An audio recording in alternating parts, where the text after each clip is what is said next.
Oi, gente, espero que vocês estejam bem. E hoje aqui na Abililed é um dia muito feliz, muito alegre, porque na coluna Decorando com Luz, nós vamos estar recebendo uma grande promessa que já é uma grande realidade. Nada mais, nada menos que o nosso querido parceiro, Camilo Júnior. Camilo, é um prazer enorme te receber. Obrigado. Sabe que você é muito querido aqui na nossa Muito empresa. obrigado. E as portas sempre estão abertas para você. Obrigado. E hoje a gente vai começar já o nosso bate-papo, Legal. querendo saber um pouco de você. Como começou a sua história, quem é você? Conta um pouco pra gente poder entender essa sua trajetória até aqui. Boa. Eu sou o Camilo Júnior, eu tenho 26 anos. Bem novo. Sou novo, né? Eu sou arquiteto e urbanista. Hoje eu atuo só com arquitetura de interiores. Você se formou onde, Camilo? Eu me formei na Universidade do Grande Rio. Legal. Nunca pensei em fazer arquitetura. Olha que curioso. E falando em curioso, só para dar um gancho, você se formou junto com a Kelly, que nos ajudou aqui, né? No projeto, Exatamente. A gente fez faculdade junto. Inclusive, a gente fez estágio juntos também, Legal. não só a faculdade. Legal, né? legal. E nunca pensei em fazer arquitetura. Fiz vestibular para odontologia. Mas eu acho que a vida tem dessas coisas, né? Quando a gente tem um propósito, tem um direcionamento, não tem muito por onde Você fugir. prestou para odontologia. Exato. E do nada, no meio do caminho, você foi lá e foi para arquitetura. Como é que foi essa transição? Como chamou a atenção da odontologia e depois você parou para ir para arquitetura? Eu prestei vestibular para federal. Tá. Não passei para odontologia e aí eu me deparei ali, o que eu ia fazer. Conversei com os meus pais e aí eu falei, cara, e agora? Não queria fazer odontologia na particular. Sim. E acabou que meio que numa decisão mesmo ali de ter que escolher uma faculdade privada, fiquei em dúvida entre moda e arquitetura. Uhum. Optei por arquitetura e no segundo período eu tinha certeza que eu queria fazer o resto da vida. Tava ali, viu o caminho, é isso que eu quero. Exatamente. E aí uma curiosidade também era que interiores não era uma opção. Não era? Durante a faculdade, inclusive, eu fui muito para uma linha de urbanismo, fiz pesquisa científica sobre planejamento urbano e acabou que hoje a minha realidade é trabalhar com interiores, né? Uhum, tá apaixonado, né? É isso. Foi muito difícil o teu início, assim? Você teve alguma dificuldade? Você falou, caramba, vou desistir? Ou pós-formado já alguma coisa que aconteceu? Cara, acho que desistir nunca foi uma opção, né? Mas eu acho que, assim como a realidade de muita gente, a gente precisava persistir e nunca foi muito fácil, né? E acho que uma curiosidade é que o meu primeiro estágio Sim. foi engraçado. Eu virei para um professor meu e eu falei, professor, você acha que eu sou um bom aluno? E ele falou, você é um bom aluno. Você acha que eu vou ser um bom arquiteto? Uhum. E aí você vai ser um bom arquiteto. Eu falei, então por que você não me dá uma oportunidade de estagiar com você? Uhum. E aí ele falou assim, não, Camilo, mas o escritório não tá precisando de Isso quando estagiário. estava estudando ou já pós-formada? Isso, estudando. Estudando, né? Inclusive Tá. foi esse estágio que eu me aproximei da Kelly. A Kelly também fez esse estágio comigo, legal. né? E eu falei, não, me dá uma oportunidade só de aprender com você. E eu fiz esse meu primeiro estágio, alguns meses com ele, de graça, assim, sem receber, porque eu realmente queria aprender. Uhum. Né? Então, acho que isso é uma super dica, inclusive, para quem tá aí cursando arquitetura, quem tá nessa dificuldade de estágio, para não desistir, que eu acho que o nosso esforço, ele leva a algum lugar, né? Acho que as dificuldades, elas não podem nos parar, né? E foi realmente uma escola, né? E foi realmente uma escola, exatamente. Poxa, legal. Quando você estava saindo da transição de odontologia, que você tinha pensado, né, em odontologia, e você ia para arquitetura, você também ficou em dúvida de moda. E toda vez que a gente se vê, você sempre está muito bem vestido. Você sempre chama a atenção com seus looks diferenciados e etc. Então, hoje, por exemplo, você está muito elegante. Parabéns pela sua escolha. E você também é um arquiteto, óbvio. Mas eu queria saber qual a relação que você acha que tem a moda com a arquitetura. Se elas andam juntas. Dizem que a nossa estética, o nosso marketing pessoal, tudo aquilo que a gente externa tem muito a ver com o nosso estilo de vida mesmo. Uhum. Então, eu acredito que pela forma que você se veste, se posiciona, você comunica, isso impacta, isso externa para os seus projetos? Eu acho que total, assim. Eu acho que assim como a moda, ela vai evoluindo e ela vai ditando tendências, né, no nosso cotidiano, no nosso vestuário, a arquitetura também ela vai se renovando, né? Uhum. Tem até uma frase, deixa eu dar uma consultadinha aqui pra gente dar os devidos créditos. Muito importante. Da Renata Zappellini. Ela fala assim, moda e arquitetura, né? Ela fala como que a moda e a arquitetura tá mais conectada do que a gente imagina. Ela fala, uma veste o corpo, a outra condiciona espaços. moda e arquitetura têm o mesmo ponto de partida, que é o corpo humano. A proporção e a busca pela forma.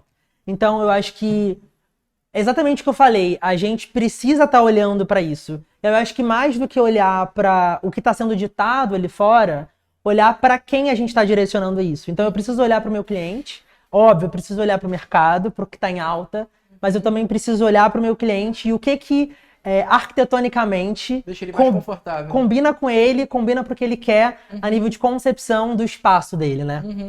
Poxa, legal. Deixa eu te falar, você tem algum projeto assim que te marcou? Ou algum cliente que você fala, caramba, eu adorei participar disso, foi uma referência, sempre conto, extrair grandes ideias daqui, foi um laboratório, algum projeto que de alguma forma te marcou? Cara, eu acho que todo projeto ele acaba sendo marcante, né? Mas eu acho que uma experiência super bacana foi o meu primeiro trabalho depois de formado, né? Seu primeiro trabalho? Assim que eu me formei, eu fui para São Paulo, tive uma experiência parecida também, de pegar um trabalho lá de um mês. Você foi para São Paulo? Você se formou Fui pra no São Rio e Paulo. foi trabalhar em São Paulo? Me formei Legal. no Rio, fui para São Paulo, fiz um network lá e fui trabalhar numa startup. Sim. E eu trabalhei alguns meses nessa startup que tinha um mecanismo de fazer um projeto e depois que o cliente aprovasse, aí sim você fechava esse contrato. E foi uma escola porque ali eu aprendi a fazer projeto. Então você lidava com diversos clientes, diversas plantas, diversas características. E isso me marcou muito porque você vê como a faculdade ela te deixa muito cru. Sim. Então eu aprendi ali na prática a lidar com projetos, sabe? Então acho que todo projeto é marcante, mas esse período de aprendizado foi essencial para mim, sabe? Legal, legal. E se tratando de projetos marcantes e períodos de aprendizado, quando você percebeu na sua carreira que as cortinas do mercado já tinham se aberto para você e que você já era uma realidade, você estava ali, você já era uma pessoa requisitada para projetos. Quando aconteceu que você falou, caramba, rolou, tá rolando, já sou o Camilo Júnior. Quando aconteceu? Eu acho que as coisas ainda estão rolando, tá? Eu acho que ainda vai acontecer, acho que o Camilo ainda vai acontecer, mas eu acho que um momento que eu realmente vi que as coisas estão acontecendo foi quando eu vi grandes marcas acreditando no meu trabalho, se associando a mim, acreditando no meu potencial. Isso realmente foi uma luzinha que acendeu e eu falei, cara, realmente tá valendo a pena investir nisso, sabe? Entendi. Não somente a Briled, mas outras empresas também já te chamaram para gerar o conteúdo. E você falou, caramba, legal, tô sendo reconhecido. Exato, não só gerar conteúdo, mas também apoiar trabalhos, né? Você já passou por empresas de tecnologia, algumas startups, e lá você adquiriu uma veia muito comercial. Sim. Como que isso ajuda nos teus projetos? Como isso ajuda no teu dia a dia em lidar com o cliente?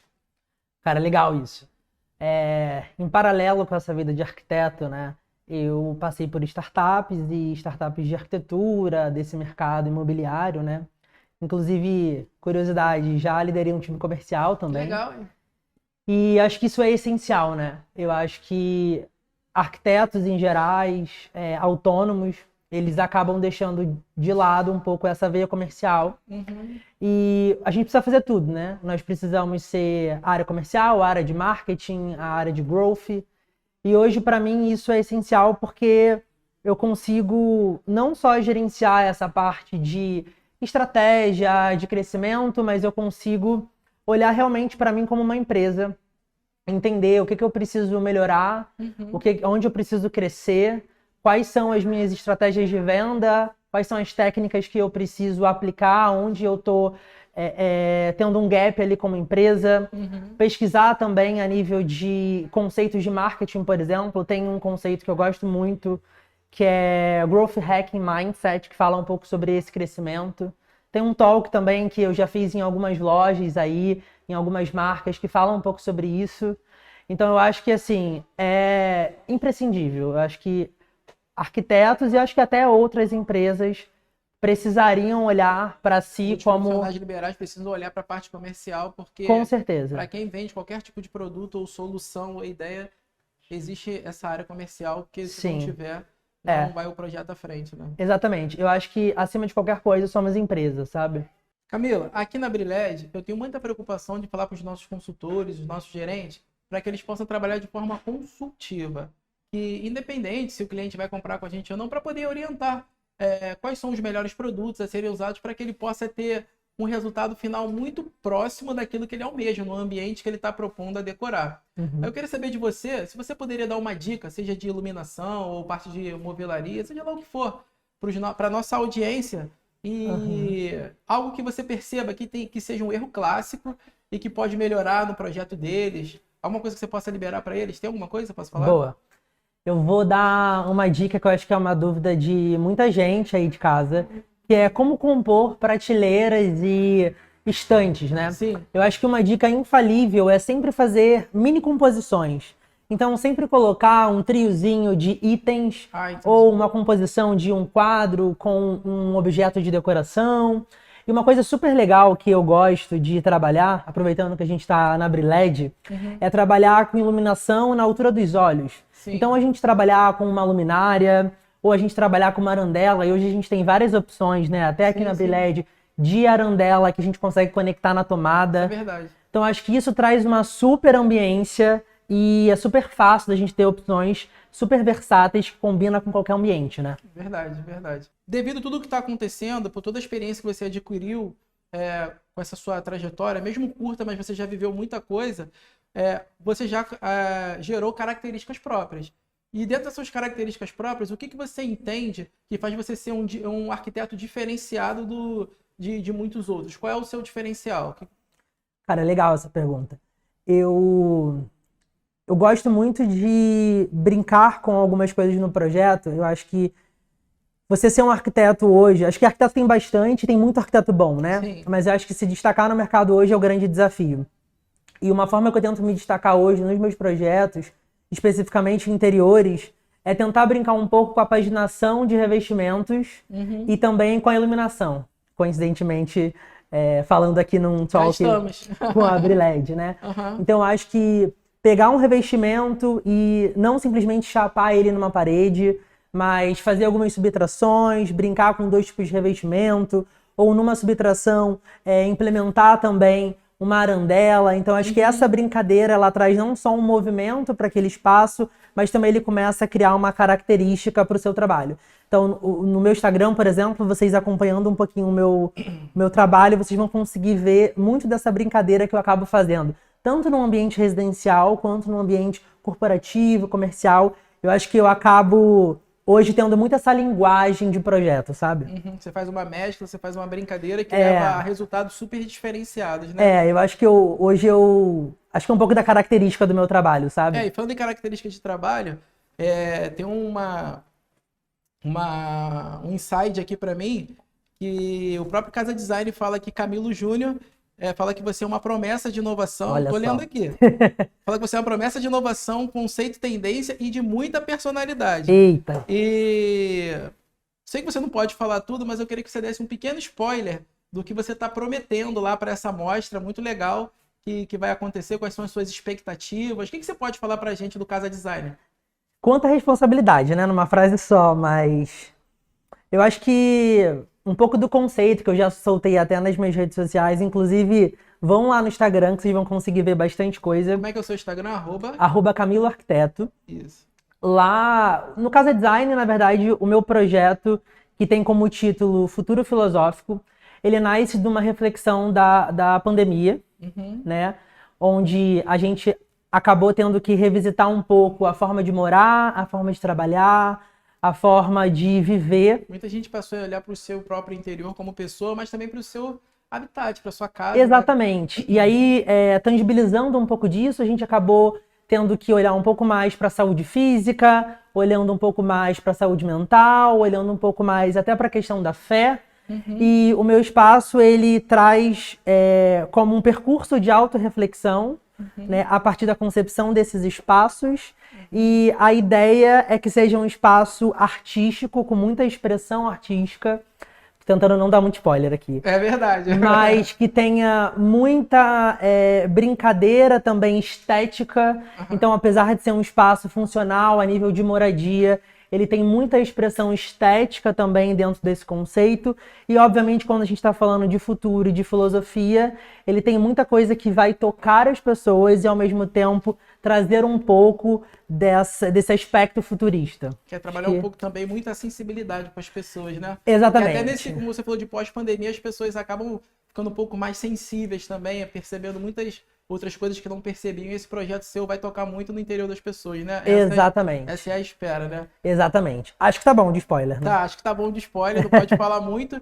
E esse papo aqui a gente vai continuar no Casa Design para poder mostrar o resultado do que ele tá falando, porque é muita expectativa que está sendo gerada em cima do que ele está falando, até porque ele já mostrou previamente o projeto pra gente. Sim. É algo diferenciado e a gente está Legal. com muita expectativa, muita ansiedade para poder participar com você Boa. e ver o resultado final e a gente lá brindar, ver como é que ficou e desfrutar de tudo aquilo que está sendo prometido. Vai né? ser bem legal. Então a gente vai conferir tudo que ele falou no Casa Design. Quais são os dias mesmo no Casa Design que vai estar lá, você lembra? Vai ser, a princípio, vai ser início de outubro. Início de outubro. E vai ficar um períodozinho aí. E qual é o seu local lá? É o apartamento? É o apartamento 3412. Façam essa visita lá no Camilo para ver o projeto dele, como é que ficou, que eu acredito que não vão se arrepender e vão ser muito inspirados com o projeto dele. Né, Camilo? Eu espero que vocês se sintam tocados por essa visita. Camilo, obrigado. Tá, por você estar aqui com a gente. Eu que agradeço. É um grande prazer. Obrigado. Até já, pessoal.